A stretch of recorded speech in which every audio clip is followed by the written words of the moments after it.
మీరు ఈ టెంపుల్ గురించి విన్నారా ఎప్పుడైనా?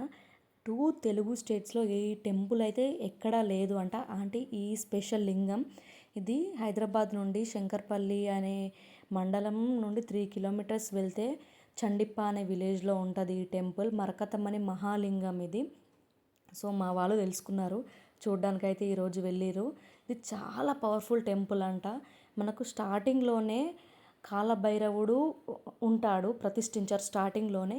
అండ్ ఈ టెంపుల్‌లో ఏంటి అంటే శివుడి లింగం ఉంటది కదా! అది గ్రీన్ కలర్‌లో ఉంటది. ఆ మొ ఆ లింగం స్పెషల్ ఏంటి అంటే మార్నింగ్ వైట్ కలర్‌లో ఉంటదంట. ఈవినింగ్ అయ్యేసరికి గ్రీన్ కలర్‌లో మారుద్దంట. అంటే గుడిలో పూజారులు ఉంటారు కదా! వాళ్ళు చెప్పిందే ఇది. అండ్ ఇంకొకటి ఏంటి అంటే టెంపుల్ పక్కకి కాలభైరవుడు ఉంటాడని చెప్పాను కదా! ఆ భైరవుడి ముందు ఒక రాయిని పెట్టారంట, ప్రతిష్ఠించారు. ఆ రాయి పైన మనము 2 హ్యాండ్స్ పెట్టి మనసులో ఓం నమ శివాయ అని అనుకొని మన మనసులో ఉన్న కోరిక కోరుకోవాలంట. అంటే ఎన్నటికీ తీరని కోరికలు అట్లా ఏమైనా ఉంటాయి కదా!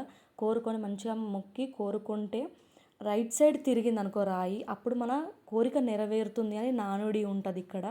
సో, ఇది చాలా అంటే చాలా పవర్ఫుల్ అంట. ఒక్కసారి వెళ్తే ఖచ్చితంగా ఇంకోసారి వెళ్ళాలి అని అనిపిస్తుందట మనకి. ఎవరో చెప్పడం కాదు, మన మనసుకి మనకే అనిపిస్తుందట.